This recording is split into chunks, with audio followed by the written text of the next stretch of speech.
I'm Gail Simone, writer of Vertigo's Clean Room, as well as written for Batgirl, Wonder Woman, Justice League Unlimited, various video games, and pop culture-y type of things. And you are watching Sequentially Yours. Have a great day.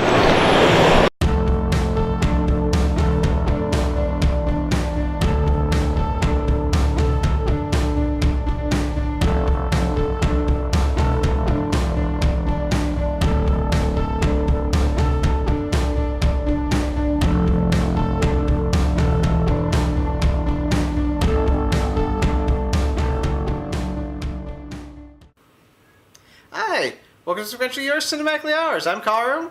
I'm Debbie. And we just got back from seeing Wonder Woman. Wow. So good! Oh, man! Yeah. From the first frame, I was hooked. And, I mean, this is by far not a perfect movie, but, oh, it is so good. Yeah. I've heard it compared to Marvel Phase 1 films. And I think that, that's about it. It feels like a Phase 1 Marvel film, but in the best way. The things that made us fall in love with those characters and then were built on for Phase 2. I like it. I was just, as he was saying that, I was thinking about it. I like it at least as much as the first Iron Man. Yeah. And again, it's very new. Like, we just got back from the theater, so I may need some time to marinate on it, but I think I like it more than I like the first Iron Man. I'm pretty sure I do too. I'd say for me it's on par with the first Avenger, which is probably what it most closely resembles. Yeah, I can see that. Yeah. So, in case you haven't seen it yet, basic plot summary. Diana of Themyscira is the daughter of Queen Hippolyta and the only child in Themyscira. She, at first, her mother does not want her to learn the ways of war, but she learns them anyway from her aunt, whose name I can't remember. But it's played by Robin Wright, so I'm going to call her General Buttercup. Yeah. And that's not an insult. No. Because she is an amazing character, and I absolutely love her. But General Buttercup teaches young Diana how to fight until Hippolyta comes around and kind of lets her do it. Yeah. Eventually, Steve Trevor shows up. He tells her about the war to end all wars that's happening.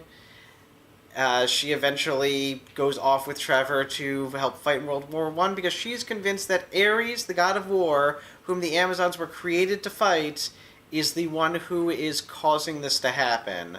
And that if she can just kill Ares, everybody's minds would clear, and then suddenly we would be at peace again because it's only Ares who drives men mad and causes them to go to war. And most of the movie is her trying to get to Ares with Trevor and a motley group of people who you saw in that picture in Beavis Dodge. That group trying to get her to the front and to find out who Ares is and to kill him. Meanwhile, on the German side of things, a particularly nasty German general is working with Golden Age Wonder Woman baddie Dr. Poison, whose real name is Dr. Mura, to create an even worse version of mustard gas based on hydrogen that just absolutely disintegrates gas masks and basically, melts people. Yeah. Like Raiders of the Lost Ark style melting. Which you don't really see. Not that that's a bad thing. Yeah, no. I didn't have any desire to see it melting anybody, but no, you don't. You see it melt a gas mask, which is enough. Yeah, it's a scary enough scene the way they do it. It's well done. Yeah. So, go ahead. No, I was gonna say you talk a little bit. What did you notice about this? What are you? We're still in the spoiler-free section, but. I really like Danny Huston plays the German general, and I don't remember what the actress's name who played the Dr. Poison. I'll look this up. But they neither felt particularly like a caricature. They felt, Danny Huston felt more like a Nazi than just a German general. And they're drawing parallels with her and Dr. Mengele, I think, a little bit. But at the same time, she more seems to be in it for science. She seems to be in it to do to see what she can do. Elena Anaya is Dr. Maru. Elena Anaya. And she was good. And Robin Wright is Antiope. And They've said that a couple of times, and I always, even in the comics, I have trouble wrapping my tongue around that name. yeah. I prefer Philippa. She's a little bit easier to work with. Yeah, so, but fair enough. It's Hippolyta's sister. Yeah. And the general of the Amazons is that person. But all of the characters felt very like, even the minor characters get a decent amount of characterization. Yeah. They're interesting and no stereotypes. No, not a stereotype among them anywhere. There's someone who appears to be a Native American character who they call Chief. And it's made clear he is Native American, but only by the fact of him talking about his people's history. And the cool thing was, he's, again, not a stereotype, and he was played by a native, what I'm assuming is an actual Native American actor, because what was the name? I'm suddenly blanking on it. Sorry. I gotta stop going back in sections here. It was what very clearly was an actual Native American name, which I think that's really cool. You know? Eugene Brave Rock. Yes. So, good for Hollywood for casting an actual Native American in a Native American role. Yeah. Yeah, they cast they cast what appears to be a Arabic character in the Arab guy's role in Sammy. Yeah. I like that. Yeah, Saeed Tamawi. I'll have to wait. Hold on. He is. Well, he's French, so they cast a French guy of son of Moroccan parents, is what he is. So not Arab, but Northern African. Yeah. Could be of African. Could be of Arabic descent. Yeah. We don't know for sure, but fair enough. But it seems to be it's surprisingly diverse casting for Go Hollywood. Yeah. Absolutely. I love kind of everybody in it is really well put together. All of these supporting characters really work. Great chemistry between Chris Pine and Gal Gadot. Oh, so good. That I bought every second of their relationship. It felt real, it felt natural.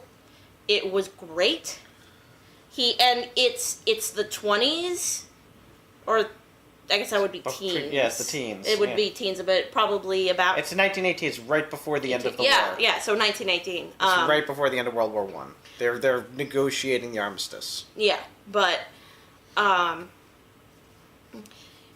he doesn't feel. He's a lot less misogynistic than I would have expected for someone, or at least maybe not misogynistic, but paternalistic than I would have expected from a man of that era.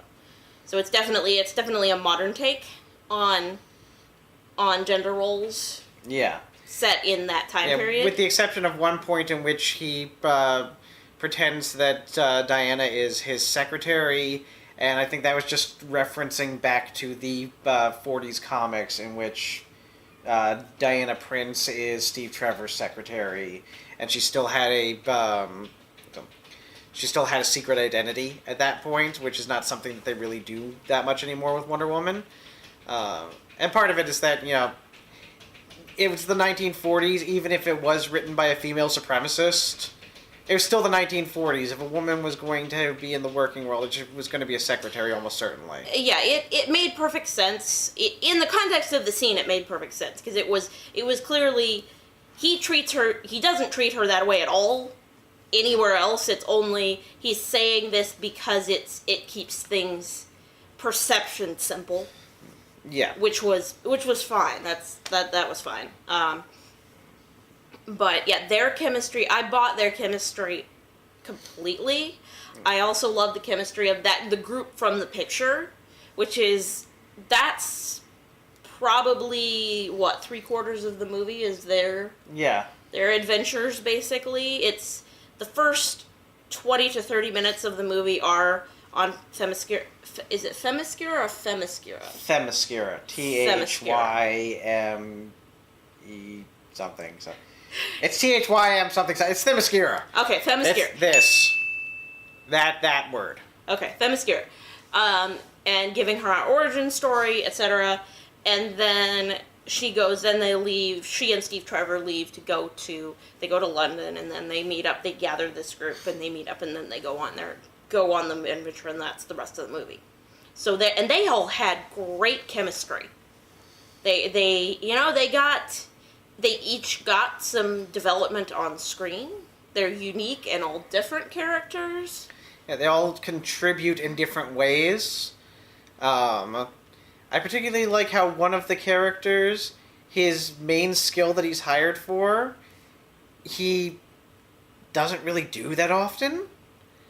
But that's still okay because you could tell that Steve sort of hired him because he knew this guy needed to be hired, needed to be needed. Yeah. Probably needed some money too. But also because, you got to see him sort of work through his issues. Mm-hmm. Which, by the way, look, since you got your phone out, look up who played that. See if I was right. Okay. Because I guessed about this character. And I want to see if I guessed right. Charlie, I believe, was his. Yeah, Charlie's the character. Yoon Bremer. I was not right. You were not. No. I thought it was Simon Pegg. No. Which... It's just another really entertaining Scotsman. He was amazing. He was awesome. Yep. Connie Nielsen was great as Hippolyta. Yeah. One thing that I really loved about the way that she played this character, you could see how conflicted she was. Yeah. And almost everybody in this movie, Patty Jenkins as a director, I am so impressed by how much subtle emotion she got of everybody in here. One thing that I think makes Diana stand apart in the DCEU specifically is that she has easily the widest range of emotions that we've seen yet for a main character. Far more so than Superman or Batman, who are kind of stuck somewhere between enraged and brooding. Though that's where they go. This wide. You can't even scenes where Superman is supposed to be happy, he's still broodingly happy. Superman's never happy. Yeah, unless he's going to have tub sex with his clothes on. That makes him happy. Tub sex with his clothes on. But no, it's Diana particularly. You could see her go through a lot of different emotions. Yes, she experiences anger, but she also experiences joy and wonder and fear and terror and just the lowest form of depression and shock and humor. Let's not forget. She has a sense of humor. Yeah. She genuinely, when she talks about love, she genuinely loves the people around her. Yeah. And you see the way that she interacts, particularly with the supporting characters, with Sammy, Charlie, and the Chief. You could tell that she cares about what they're feeling and what's going on with them and what's going on in their heads. She loves them. She loves kind of everybody in at least a generalized way. She loves humanity. Yeah. And that just makes it worse and harder to watch as the movie goes on and you see her slowly get disillusioned of the idea that she can simply come into man's world and kill Ares and fix everything. Yeah. Because she's holding on to this hope throughout the film that the world, that everything that she's seeing can be fixed, that it's not that difficult to deal with, that it has a simple solution, and ultimately it doesn't. And we as the audience know that, but I want her to be right. Yeah. I want her to be right so badly, and that's really on the strength of Gal Gadot as an actress and Patty Jenkins as a director. Yeah. Because I think everybody else wants her to be right too. Yeah. Yeah. But at the same time, she's fairly innocent, but she isn't naive. Yeah. She's not, I like the fact that well, and absolutely, I absolutely agree with what he said there. But, she comes to London and she's not that gobsmacked by, they didn't do anything about her not knowing what a car is. Or, anything like that. She takes the, modern world as of the time, she takes it in stride largely. Yeah. There are things that do, confuse her a little bit. Revolving doors. And you saw that in the trailer, in fact. Yeah. Revolving doors it gives her pause for a minute, but it's not a 5-minute sequence of slapstick. No. Like it easily could have been. Yeah. It's, a couple of jokes and we move on. Yeah, it was a throwaway gag. Yeah. And it was endearing. Yeah. There's something I didn't expect to see. Something endearing. Mm-hmm. I didn't think DC had it in them. Mm-hmm. Yeah, guys, there will be comparisons to certain other DC movies and also MCU movies. Yeah. We may have made a couple already. I'm not sure. I really don't pay attention to what I just said. Yeah, I don't know. I'm not even sure where I am. Yeah, well, just warning you. Okay. Okay, so one of the things that I was really particularly looking forward to this, because it's my favorite character in my favorite era of Wonder Woman, this is the closest I think I've ever seen Etta Candy to being her Golden Age counterpart that has ever been portrayed, basically since the Golden Age of the comics. I'm including the comics here, because there's been Etta Candy in the New 52, and even in this one, even Rebirth, there's an Etta Candy who is a pretty good character, and I kind of like her. But, I love Golden Age Etta Candy so much. Yeah. At one point, I wasn't sure whether I adored her or whether she was just one running fat joke. And eventually I decided, no, I just genuinely adore her. She's kind of tough and no nonsense and a little silly and smitten with Diana, and it's great to watch. And this Etta is pretty close to that, actually. She's got that British understatement to her because they made her British in this, which, whatever, that's fine. Yeah. But, you know what? She is also tough and no nonsense and smart and brave and funny and kind of all these things that endeared me to the Golden Age to Golden Age Etta is present here. Mm-hmm. Like I said, she's a little bit held back, and I think she plays a little bit like a combination of Golden Age with maybe some Perez's Etta. But otherwise I thought she was great. Oh, she's a great character. I only know what he's told me about that character from the comics, but I love her in the movies. Yeah, she's smart, she's acerbic, she's brave, like I said. She's, she very much kind of takes the world in stride and doesn't let it get her down. And she does really well. I wish they would have shown a little bit more of her kind of managing things. We didn't see much of that. Yeah, I feel like there's at least one deleted scene or something. Yeah. With her back at HQ running things. Yeah.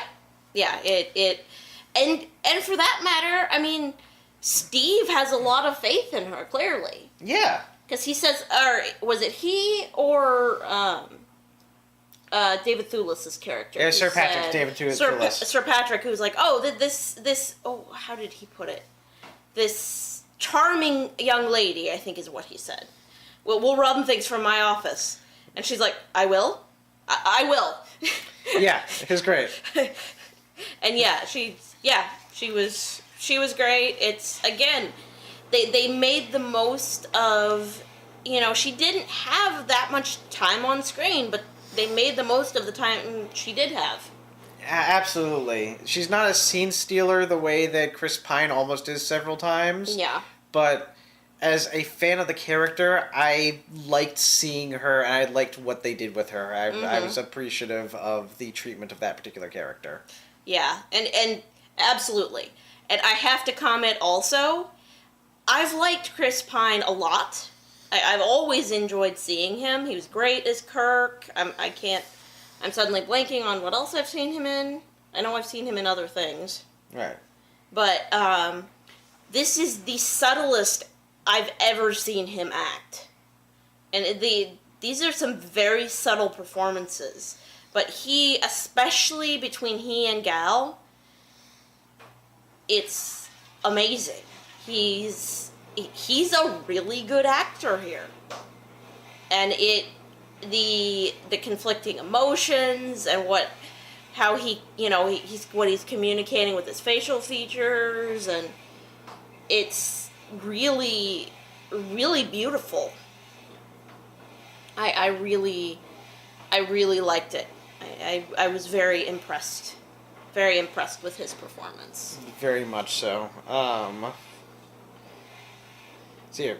The other thing the reason why I keep going back to my phone here and I keep having to press more buttons is because there was a name I want to remember. I'm having trouble remembering it because I'm not really familiar with it. But I want to bring it up, and it's the composer Rupert Gregson Williams.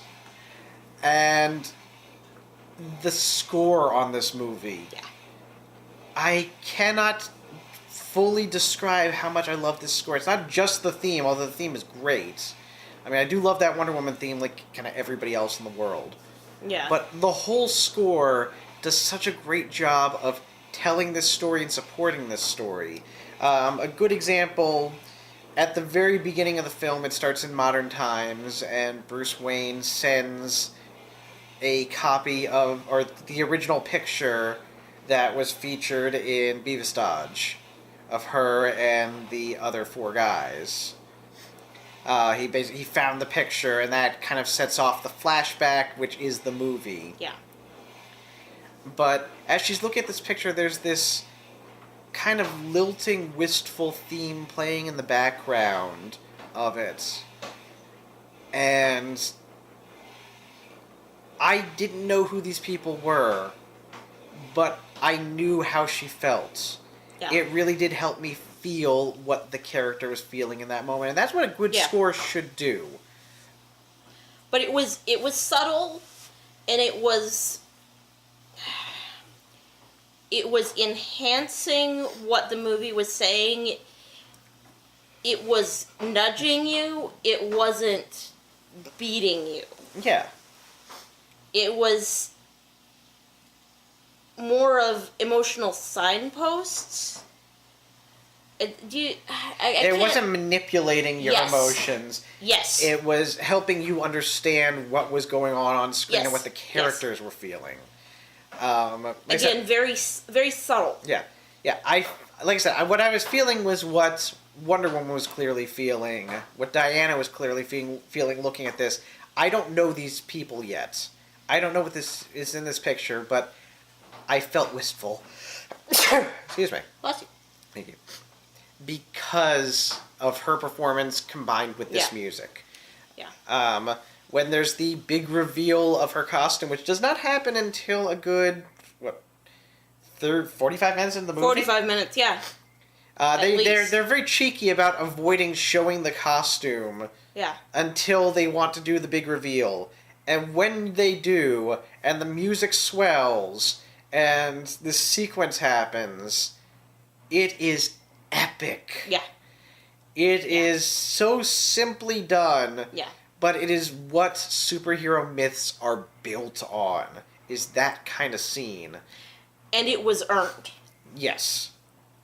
And it's one thing comment I want to make about the music. Excuse me. I was a little bit afraid, and I adore her theme. I love that those notes. It's a great theme. One of the few things that was unmitigatedly good about Beavis Dodge. Mm-hmm. But I was a little bit afraid that it would be overused here. Yeah. And it wasn't. Particularly because it's an electric guitar piece in a period film. Yeah. It's... I want to say I can think of 2, maybe 3 times in the movie when they pull it out. Yeah. I think that was it. And even then, it's generally in brief snippets. Mm-hmm. Yeah, it was very... It punctuates action. Yes. Yes. It felt appropriate. When it was used, felt appropriate. Yeah. Which I appreciated. Yeah. Otherwise, I found the score to be very French horn heavy, which I think is great because, again, it's a round sound to it, and a very uplifting sound. Something that you can basically it creates a musical foundation on which the film can build. Quite frankly, very much like that scene where, both of the scenes with the shield jump. Which we'll get into more details in the spoilers on that. Yeah. But it feels like the music is doing that to the scene. Mm-hmm. In fact, you have French horn music during both of those sequences. Okay. No, that's a good point. I hadn't thought of that. But... French horns and baritones. Okay. Alright, is there anything else we want to cover pre-spoilers? One thing I do want to mention, the first thing I noticed, when... right after the very opening scene in Paris with Wonder Woman getting the picture and all of that, when they go to Themyscira, I leaned over to him and I said, "Is that color that I see?" Oh, so much color. This movie is gorgeous. It is so beautiful. And even when we leave Themyscira and the color grading noticeably darkens, that just serves to make it so that when things are colorful, they stand out, they pop that much more. Yeah. Particularly since the most colorful thing in the scene is almost always Diana. Yeah. And that's how it should be. She is the light that comes into our dark world to try to lead us out of it. That is what this character is. Yeah. And it also serves as a good contrast of Themyscira, where everything is safe and there is no war, and of this, and it's bright and shiny, and the rest of the world, which is at war, embroiled in this terrible war, and everything is more closer to shades of gray. Yeah, it's usually overcast. London is turn of the century London. Kind of every Dickensian and later Edwardian, I guess, stereotype you could think of, it works in there. Yeah, and it's not so much that it's dingy, but it's also not, depressing, which I think is a hard thing to do. Yeah, and I mean, they're in basically what you see is them in London and them on battlefields. Yeah. And in Themyscira. Yeah. So it makes sense because London, I mean, that's London most of the time is overcast. Yeah.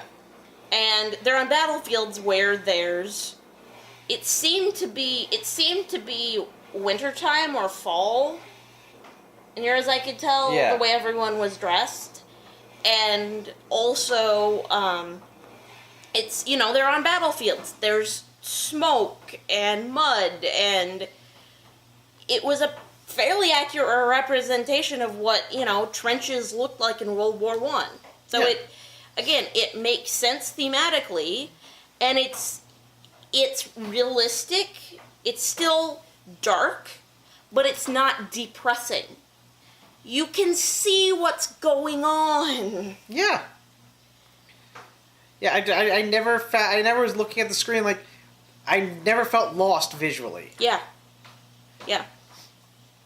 And Themyscira was just gorgeous. Just so Yeah. beautiful. Just Yeah. waterfalls and Greek style architecture and kind of everything that you would expect from it.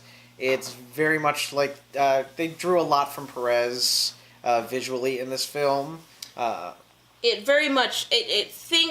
I want to say, is it Santorini? Is that the Greek island that you see all the famous So. pictures that looks like more picturesque than it has any right to? I think so. Yeah, I think it's this one. That feel. It's this. Yeah, it's this island here. Yeah. Yeah. Okay. Yeah, it's that. It feels like that. Not without the buildings, but still, it's very much that kind of feel to it. Yeah. Yeah, almost too perfect to be real. Okay, so I think we can move into spoilers at this point. I think so. Yeah. All right. Spoiler.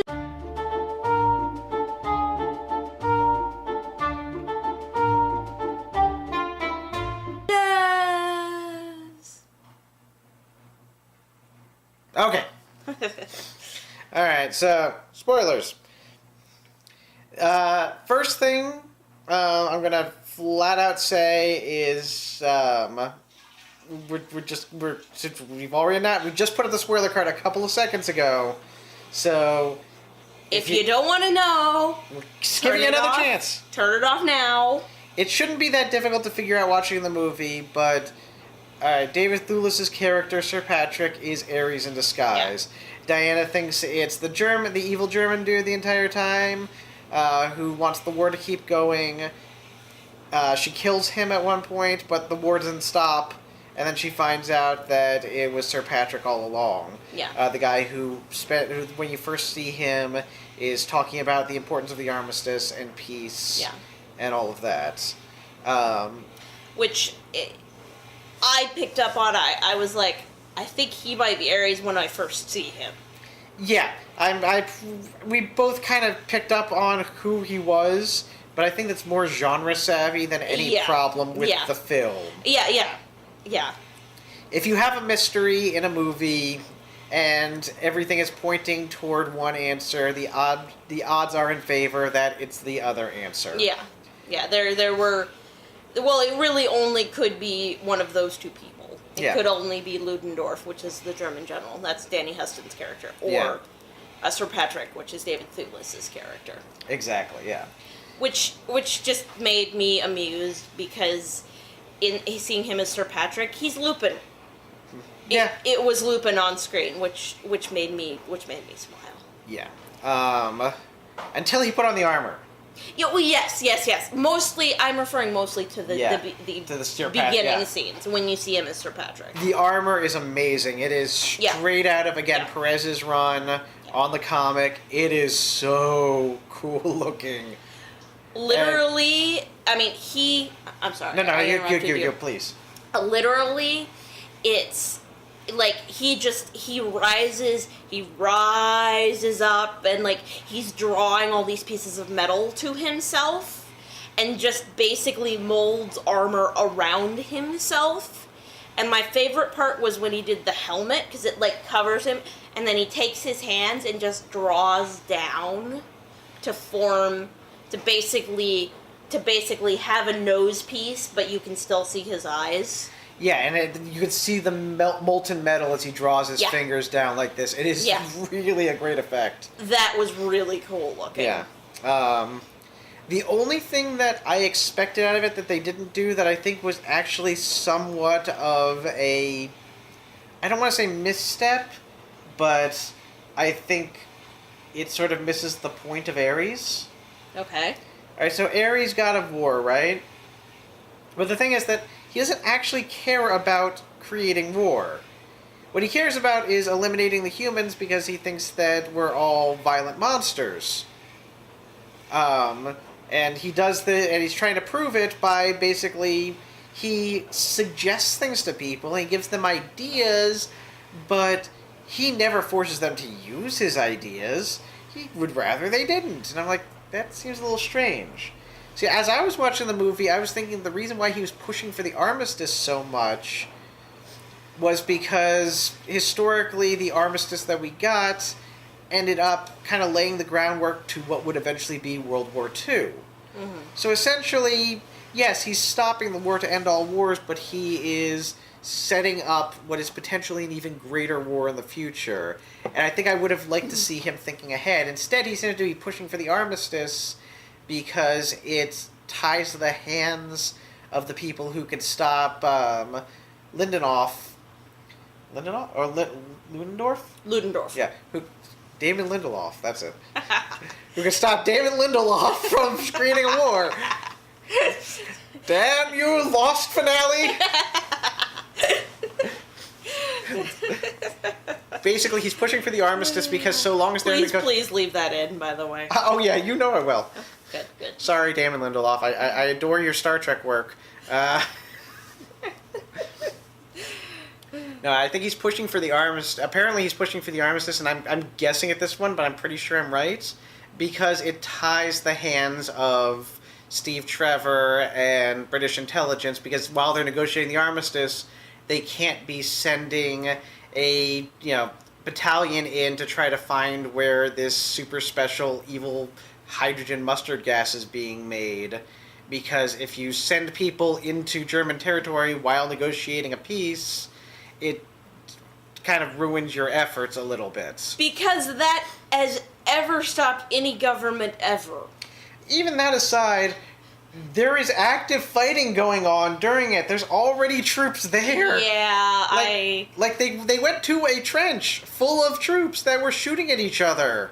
Yeah. Like, yeah, until we sign a peace treaty, we are at war. I mean, I understand kind of what's going on. Like I said, I think it would have been better if Ares was planning ahead. Yeah, the logic on this is, now that I'm thinking back on it, the logic on it doesn't really track, admittedly. Yeah. But mind you, none of this occurred to me while watching the movie at all. It occurred to me, but it's not a deal breaker.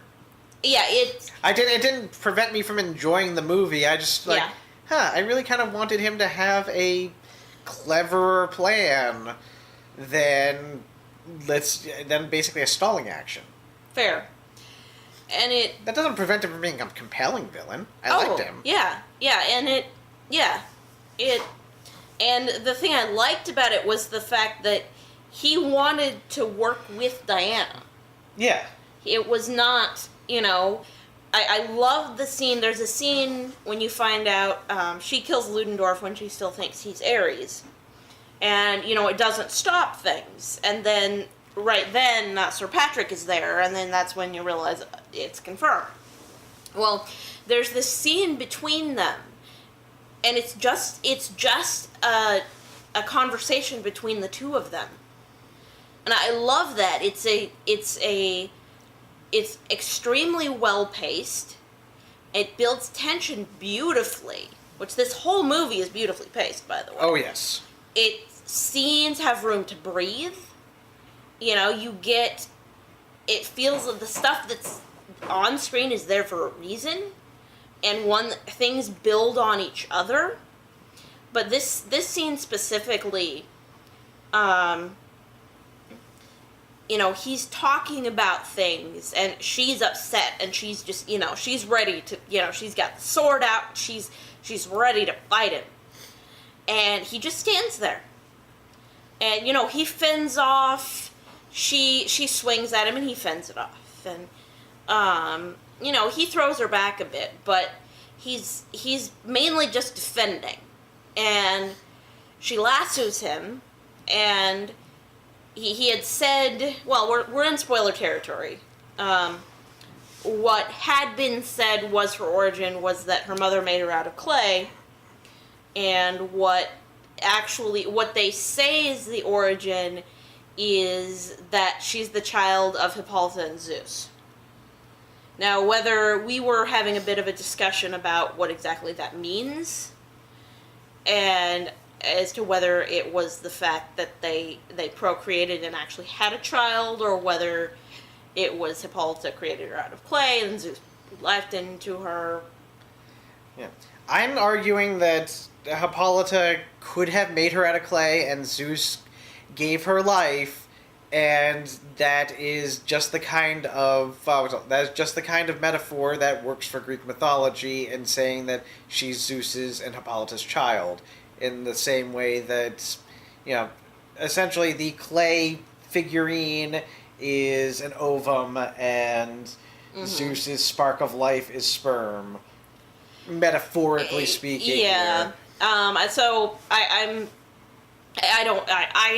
more inclined toward it being that there was sex involved.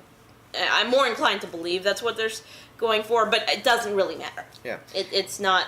One thing I will either say way. is that the clay story, I like that when they introduced that, the way that Hippolytus says it to little Diana and the way that she reacts, it sounds like the kind of story that you tell a young child. Yeah. And I liked that it's that ambiguous and that it could just be the kind of story that you tell a kid. Yeah, and like saying that they came from the stork or something. Yeah, and side note, oh my gosh, this actress, that little girl playing young Diana. Oh, she is precious and wonderful. Adorable as all hell. Love her so much. She's great. And in any other context, what she was doing would have been considered awkward child acting, but because of the speech patterns and accents being used, it instead fits perfectly. She speaks like I would believe a child of that age in that setting would speak. Yeah. And we have no idea, there does not seem to be time, the Amazons don't seem to age. And so you see Diana grow up, because she's probably what seems to be about 8 at the beginning of the movie, I would say. Yeah. And we see her at 8, and we see her at roughly appearing to be about 8, appearing to be what's probably about, 14? I was thinking 14, yeah. And then as what's probably about 19 or 20. Yeah. That's Gal Gadot. But we have no idea how long that was. That could have been 1,000 years. Yeah. Time is a major motif throughout the film. Steve Trevor has a watch that was clearly a pocket watch made into a wristwatch, which I thought was a nice touch. Yeah. For the time period and whatnot. That Diana really does not understand what it is or what it means. Yeah. But it keeps coming back throughout the film. She doesn't quite cotton to the idea of telling time, and more to the point, allowing the perception of time to dictate your actions. Yeah.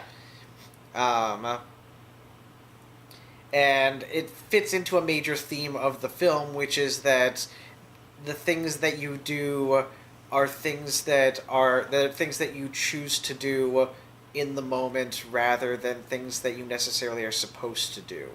The movie is filled with people who do the right thing despite being told not to. Yeah. Or do the right thing at what would be considered the wrong time. Particularly Diana and Steve and their whole crew are not supposed to be going into Belgium looking for Ludendorff and this thing because it is the wrong time, because they are negotiating an armistice. Yeah. But it is still the thing that they know that they must do and should do. And I like the fact that it's set up by when they go to London, they go in to see Steve had picked up this notebook from Dr. Poison, and wants to take it to his superiors. Basically, this needs to go to the government needs to see this. The generals need to see this. Yeah. This could change the course of the war. And he gets rebuffed, which is the scene that I figured out was Ares. That Sir Patrick was Ares, but he responds with, "Okay." They tell him, "No, you can't go," and he says, "Okay." And Diana, who doesn't, she doesn't quite get all this human politics stuff, and she's like, and he kind of gets her, he gets her outside, and she's like, what are you talking about? And she's all, it's like, how do I know you're telling the truth and all of this? And it's him teaching her kind of how to be political. And I love the fact that, and she's railing at him, and he's like, we're going. She's like, how can you say that? He's like, we're going. She's like, how can I believe you? And he goes and grabs, like, he reaches under her coat, grabs the lasso, and wraps it around his wrist to prove, that he's telling the truth. And he says some things, more things than he had really intended to, which is amusing. Mm-hmm. But it's I love that it's again showing her innocence, and that she does learn to become more politically savvy as the movie goes on. Yeah. She, essentially, her story arc is largely her learning about complexity, that the world is a complex place, and realizing that doesn't matter in how you behave. Yeah. One thing that I particularly love is how the movie very subtly throws in ideas of injustice, and it does so generally in offhand manners. Ugh. In an offhand manner. Thank you. For example, at one point she's talking to the chief around a campfire when they just meet him, and she's asking him, how can you just, I think it was just chief. It said the chief in the credits. Did it? Okay, because they only called him chief. They only called him chief. Yeah. So whatever. It doesn't matter. So she's sitting there talking to him, and she's asking, how can you be a smuggler? Why can you be involved in a war without picking sides? And he says, my people lost everything. We have nothing left to fight for. And, he says, at one point he mentions that, everything my people had was taken from them. And she says, who took all your people's stuff? His people. He points to Steve Trevor. And then it moves on. And it's very clear that the nice thing about it is the fact that before this conversation, it was clearly established that, these guys are very close. And they have a long history that they never get into. But the two of them have clearly, they've spent a lot of time together. And it's that he's saying this is, Diana is horrified to it, but he's at peace with, this is just the way things are. He's very matter of fact. This is not something, he's not holding a grudge. This is not an axe he has to grind with Steve, obviously, because Steve had nothing to do with, this was all, well before either of them were born. But it was nice that, it was very matter of fact. Yeah. Moreover, that particular scene links back to an earlier idea that is established that Diana would have picked up. When Steve is first found in the water, and is shortly followed by a bunch of Germans, and there's this big battle sequence that's absolutely incredible. Yeah, it was a great scene.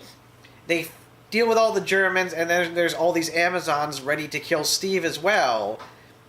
And they say, why would you fight against your people? Because Diana says he was fighting by my side, don't kill him. So why would you fight against your people?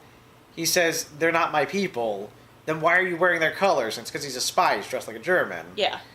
But to the Amazons, the idea is, the idea of betraying your own kind, your own people, is ludicrous. Yeah. And, or the idea that a group of people don't share the exact same values is outside of their understanding of the world, or at least their behavior toward it.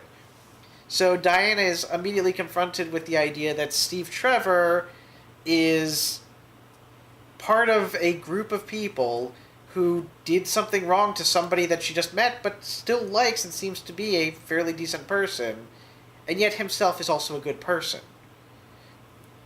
later on, another thing that they do is Sammy is talking to her and mentions just in passing that he wants to be an actor, but he's the wrong color.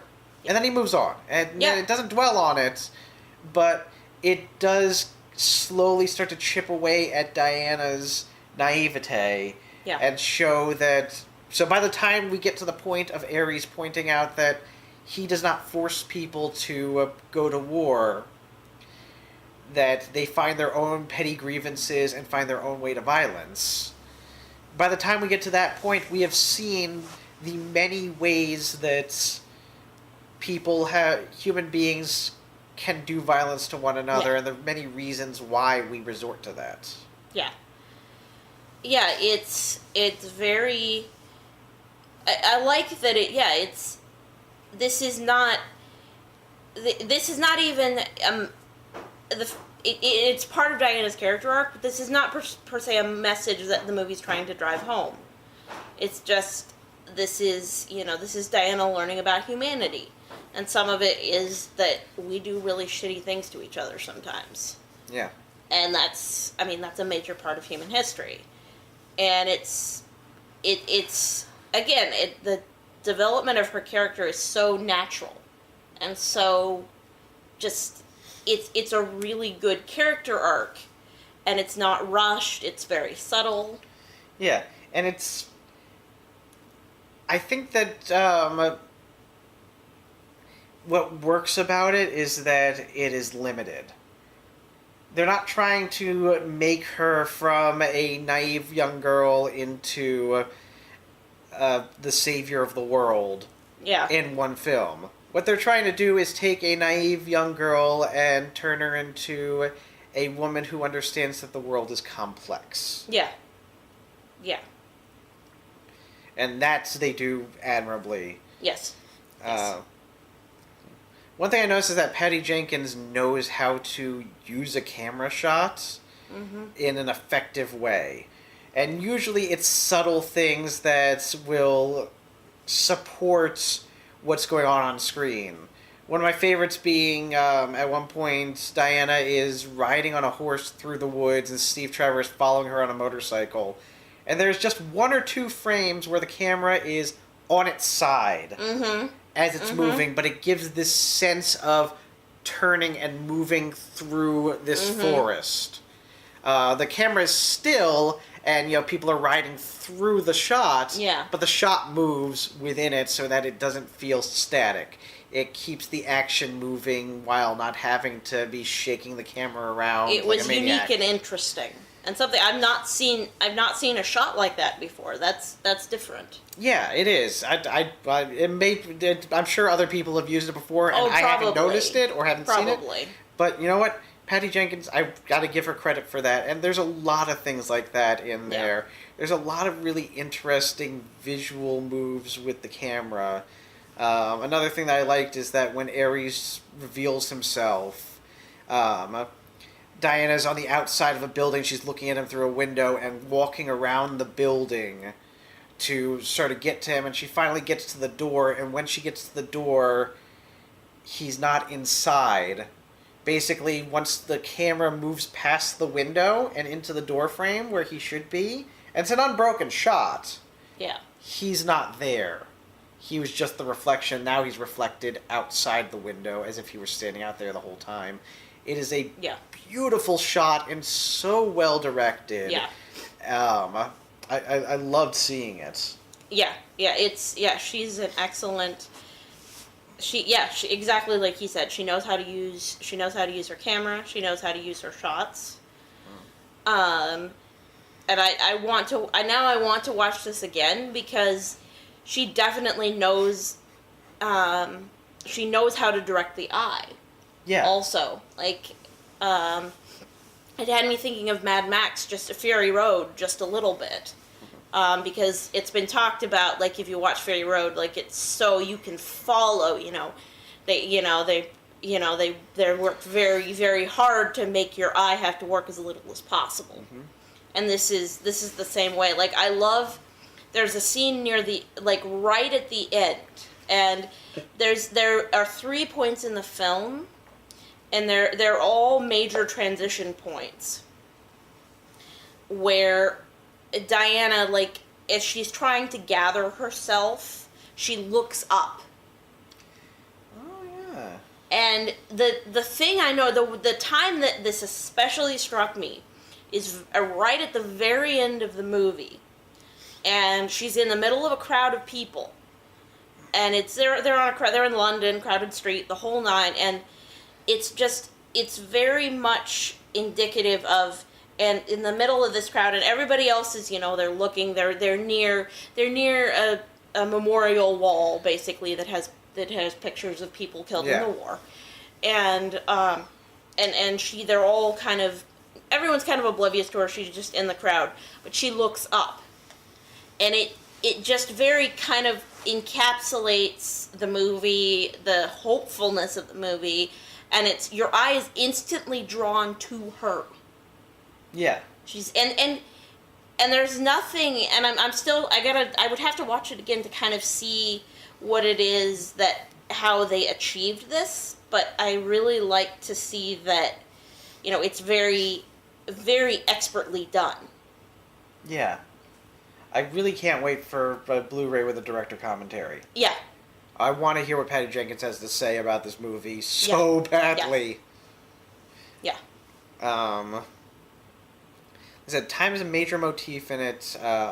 Again, we are deep into spoiler territory, and I'm trying to determine whether I should spoil this particular aspect of the film.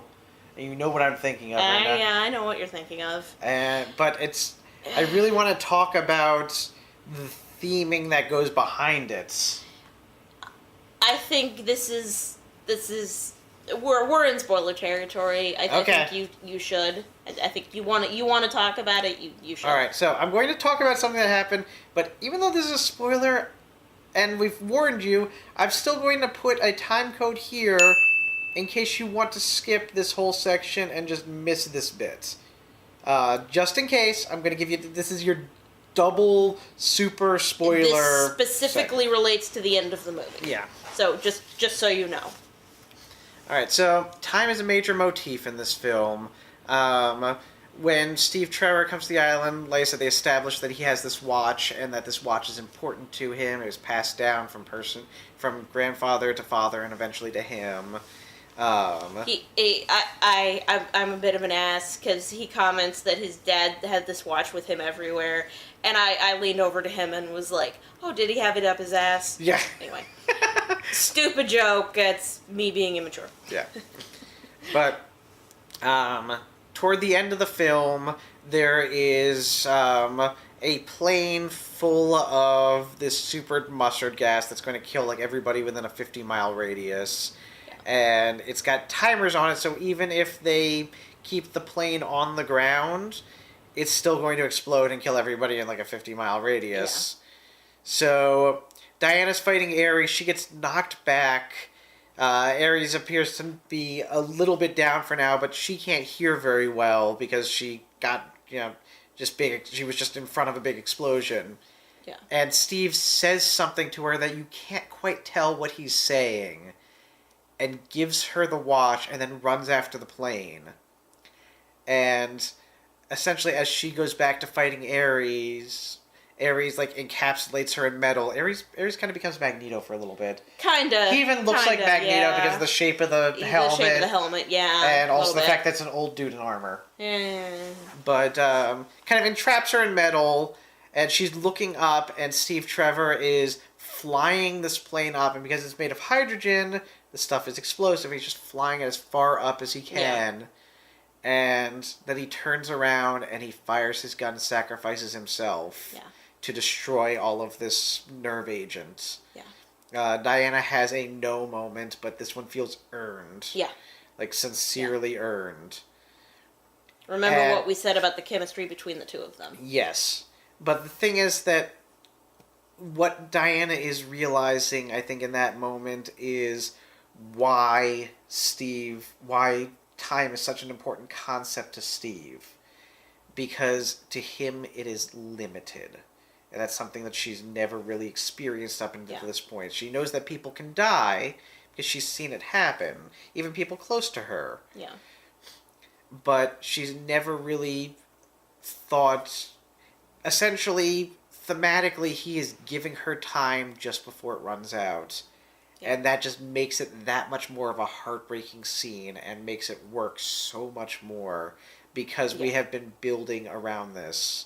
Of course, Doctor Strange also used time as a major motif, but Strange did it in a different way in the sense that time is a healer in On Strange. my side? No. In a way, yes. Yeah. No, in Doctor Strange, time is a healer. It's something that brings us to a better place in our lives as we wait out the pain. Mm-hmm. Whereas in this one, time is a thief. It is something that takes away from you that which matters most. But you are still obligated to make the most of the time that you have. Yeah. And one of Trevor's things is that it doesn't so much matter if you're part of a system so long as you are willing to do what is right anyway. Yeah. Steve Trevor in this really, he's... A lot of the philosophy and the thematic weight of this film falls on his shoulders, but it's done in such a way that he's not lecturing. It's done in such a way that he's trying to make sense of the world, and he just does it out loud sometimes. And he's second guessing his own, as much as telling her things, he's sometimes questioning his own beliefs and his own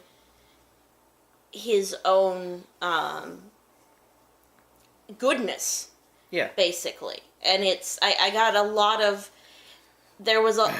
I felt a lot of self-doubt was communicated to me there without ever having it said.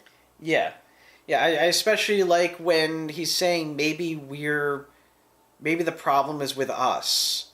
When Diana's trying to figure out why killing Ares didn't stop the war immediately. It was the false Ares, but still. Yeah. She's trying to figure this out, and he's saying, well, maybe the problem's us. She says, the problem's not me. He says, well, maybe it's me. It's me. Yeah. Maybe I'm the problem. Maybe being a person is what makes me, and what makes us fight. What makes us violent. What makes us cruel. And I think this goes back to what you were saying with, this is one of Pine's most subtle performances. Because that is a lot to bring across with a character and not sound preachy and still be likable. Mm-hmm. Yeah. You know, this is a character who's basically saying, maybe this war is my fault, but we still like him because we can understand him and we can connect with him. I think we're going to have to wrap up here because I think our battery is about to die. Yeah. On the camera. So, that's the end of Steve Trevor. I'm just going to give us a new battery and we won't be much longer, but... Okay. Hold on a second. Let me just change out that battery. All right. And we're back. Yeah, I suspect we're not going to have that much more to say, but I didn't want to rush us in like 30 seconds there. Yeah. No, that's good. That's good. Yeah. So yeah, we're done with the Steve Trevor stuff. So, you know, if you've... what's up? So, you can come back now. Alright, we've stopped talking about that thing that I was talking about. Yeah. You're good now. We had to switch batteries, but we're fine, and we're moving on. Yeah. So yeah, one Edda scene that I absolutely adored was... So, you know the scene where she's trying... In the trailers where she's trying to get out with the sword and shield, the revolving door, and it's a pain. After that scene, they give Edda the sword and the shield. Yeah. The sword is supposed to be a god killer, so Diana is loath to give it up, but she makes Edda promise to guard it with her life. Yes. It's like, oh yes, oh absolutely. Grabs it, and then Steve and Diana go off in one direction. Presumably, Edda's going to meet them back at the office. But what I like here is that you can see that people are following Steve and Diana, And Etta notices this. Yeah. And it's very clear that she's not stupid. Yeah. She's not foolish. And she doesn't miss things. She was very aware of this. Yeah. So they end up going and ducking into an alley, and you get, again, the scene from the trailer where Diana blocks the bullet with her bracer. There's a really great action sequence there. Yeah. With a bunch of German spies. And then one of the spies is trying to run out of the alley, and Etta shows up at the end of the alley with the sword and the shield, blocking it. Yep. She doesn't know how to use it, obviously. She's holding it in an awkward position. But I love seeing her there. Yeah. Well, and it makes sense for her to have that kind of situational awareness. She's the secretary to a spy. Yeah. So it makes sense that she probably has some spy training. Almost certainly, yeah. At least in terms of, what to look out for and ways to identify foreign agents and that sort of thing. Even if she's never worked in the field, I'm sure she knows some of these kinds of things. Yeah, almost certainly. Yeah. Something we talked about, something important, I think is important to mention, is the fact that, again, in contrast to the other DCEU movies, it's said multiple times in the movie that to Diana, this world does not deserve you. The world of men does not deserve you. Did that feel meta to you? Yeah, maybe a little. Probably, I suspect Patty Jenkins thought so too. But, point aside. There is a point when, she's at her lowest point. And Steve Trevor basically gives her a pep talk and says, it doesn't matter what you deserve. It matters what you believe. What they deserve. Yes, thank you. It doesn't matter what they deserve. It matters what you believe. Mm-hmm. And it's basically, and she remembers this later. And this is what kind of lifts her out of that awful place. And it was a profound, a perfectly calibrated moment, and so important to the theme of the film. And I felt like it was a rebuke to the other movies. Yeah, the other movies go to a great lengths to give us a reason why Batman and Superman are heroes. The reason why Wonder Woman is a hero is because she believes that heroism is good and right and noble and the thing that you should do. Yeah. She doesn't need an excuse. It doesn't matter whether people think that she's a false god or a psychopathic vigilante. And based on this movie, we as the audience don't need convincing that she's a hero. Yeah, she just acts heroically. Yeah. It is beautiful to see. A lot of people give Zack Snyder a lot of shit over what's going on. And I'm sure that a lot of the problems deal with the fact that Snyder is a super manly man and wants to make super manly man movies. And you know what? There's a place for that, and that's fine, and whatever. But I think that really where the problem is David Goyer. Yeah. He has nothing to do with this movie, at least officially. And you know what? This is the first one that's been a major success. Yeah. He has had his grubby little hands in all the rest of them in one way or another. Yeah. And the problem is that David Goyer doesn't like superheroes. He really doesn't. He continues to make comic book movies, but a lot of them are not traditionally super heroic in any way, shape, or form. I mean, Crow City of Angels, Blade is probably his best work, I'd say. Yeah. But a lot of it's if you listen to him in interviews and whatnot, he thinks that they're silly and childish and ridiculous, and Yeah. in the meantime, we've got this movie in which there is a kind of badass lasso fight sequence. They use the lasso really well as just a weapon of war in this movie. And it doesn't look silly. It doesn't look silly. I think you pointed out that at one point it looks a little. You could see the CGI seams a little bit. Yeah. But I didn't care because I was having so Agreed. much fun with the fight sequence that it didn't really. I saw them too, but it didn't really matter as much. This is a very minor nitpick. Just yeah, and there's no way that Goyer would write a movie in which a lasso is used to do anything other than strangle somebody to death. yeah. And this, for all of the posturing about wanting to make movies for grown-ups, and, dark and gritty and realistic, this movie is far more grown-up than any of the other three, especially Beavis Dodge. Yeah.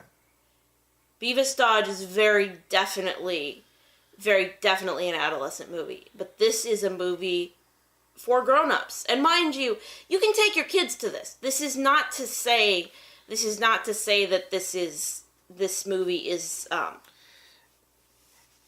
too much for kids. No, is not okay for kids, but it's the themes, the characters, these are complex themes. These are handled in adult ways. They feel like people. But they're accessible. It could still be accessible to children. Yes. I would. If I had a daughter, I would love to take her to see this movie. Someday, maybe we will. Hopefully, yes. On that note, I think we could wrap things up here. Since we're running low on battery again, I put in the wrong battery. Because I'm a doofus. Alright, so suffice to say, yes, Wonder Woman is fantastic. I highly recommend that you see it, and Go see this. Go see this movie. It's amazing. On that note, I've been Karu. And I'm Debbie. Take care.